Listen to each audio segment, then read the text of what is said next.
Period miss होने के कितने दिन बाद टेस्ट करना चाहिए? Urine pregnancy test period miss होने के कितने दिन पर करना चाहिए? ये एक बहुत ज़्यादा पूछा जाने वाला सवाल है और बहुत ज़्यादा सर्च किया जाने वाला एक क्वेश्चन है कि हमें आपने पीरियड मिस होने के कितने दिन के बाद या कब हमें एक यूरिन प्रेगनेंसी टेस्ट करना चाहिए। जब आप एक प्रेगनेंसी के लिए ट्राई कर रही हैं तो एक्साइटमेंट ऑब्वियस सी बात है आपको बहुत ज़्यादा होगी। आप जल्दी से जल्दी चाहेंगी किसी तरह से प्रेगनेंसी कंसीव हो, जल्दी से जल्दी बच्चा रुके, जल्दी से जल्दी ये चीज़ कंफर्म हो। देखिए, ये चीज़ आपके साइकिल पर निर्भर करती है। मानो आपके पीरियड 25 डेज़ में आया करते हैं या आपको पीरियड 28 डेज़ में आते हैं, 30 डेज़ में आते हैं या 35 डेज़ में आते हैं। अब आपका यूरिन टेस्ट करना उस पर निर्भर करता है। मानिए आपको लास्ट पीरियड आया है 24 नवंबर में, 24 नवंबर में या मानो 24 दिसंबर में आपको पीरियड आया है, तो अब आपको यूरिन प्रेगनेंसी टेस्ट कब करना चाहिए? दिसंबर 31 भी दिसंबर में थी, तब फिर एक दिन आपको इस महीने से कम कर लेना है। तब आपको जनवरी 23 में एक यूरिन प्रेगनेंसी टेस्ट करना चाहिए जो कि इस चीज़ को कंफर्म करे कि प्रेगनेंसी है कि नहीं है। यदि आप बहुत एक्साइटेड हैं तो आप 23 में कर सकती हैं। यदि आप एक्यूरेट रिजल्ट चाहती हैं तब 5 से 7 दिन बाद आपको करना चाहिए।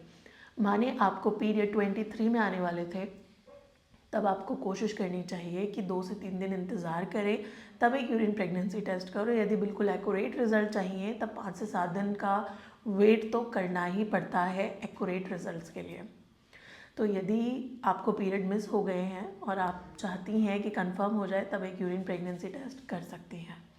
पीरियड मिस होने के बाद करेंगे तो ज़्यादा अच्छा है। बट यदि आप पीरियड मिस होने से पहले ये चाहती हैं कि आपको कंफर्म हो जाए तब आप कर सकती हैं। पीरियड मिस होने से 1 से 2 दिन पहले कर सकती हैं। स्लाइटली पॉजिटिव लाइन आ सकती है क्योंकि HCG बहुत ज़्यादा नहीं बना होता है तो और डिडक्ट भी नहीं हो पाता है। इससे बेहतर आप एक ब्लड टेस्ट में उसे डिडक्ट कर सकते हैं कंपैरिजन ये जो कार्ड टेस्ट होता है इसके। तो एक यूरिन प्रेगनेंसी टेस्ट यदि 1 से 2 दिन पहले आप करते हैं तो बहुत स्लाइटली, बहुत हल्की सी पॉजिटिव लाइन आती है जो कि कहीं ना कहीं आपकी अर्ली प्रेगनेंसी को इंडिकेट कर देती है, क्योंकि बहुत ज़्यादा नहीं होता है।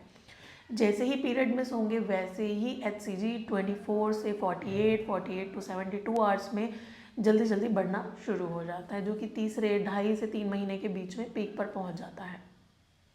बट अर्ली प्रेगनेंसी में यदि आप एक बहुत स्लाइटली पॉजिटिव लाइन एक्सपीरियंस कर रहे हैं, आपको नज़र आई है बिल्कुल हल्की सी गुलाबी लाइन नज़र आ रही है, तो वो अर्ली प्रेगनेंसी का साइन हो सकती है। अब कुछ महिलाएं कहती हैं कि मैम सिम्टम्स तो सब थे लेकिन टेस्ट नेगेटिव हो गया। सिम्टम्स सब थे और टेस्ट नेगेटिव हो गया, तो कारण हो सकता है केमिकल प्रेगनेंसी हो। बच्चा बच्चेदानी की दीवारों में चिपकने का तो ट्राई किया बट उसके बाद वो मिसकैरेज हो गया, बच्चा ख़राब हो गया। तो बहुत सारी चीज़ों को अवॉइड करना होता है जब आप प्रेगनेंसी के लिए ट्राई कर रही होती हैं। जो कि चीज़ें केमिकल से भरपूर हैं उन चीज़ों को ज़्यादा से ज़्यादा अवॉइड करिए जिससे कि आपका इम्प्लांटेशन फेलियर ना हो। तो chemical pregnancy is ultimately the implantation failure. तो यदि आप चाहती हैं इस चीज़ को कंफर्म करना चाहती हैं कि आप प्रेग्नेंट हैं, तब आप आपके पीरियड मिस होने के 5 से 7 दिन बाद एक यूरिन प्रेगनेंसी टेस्ट करें, तब आप उसे कंफर्म कर पाएंगी।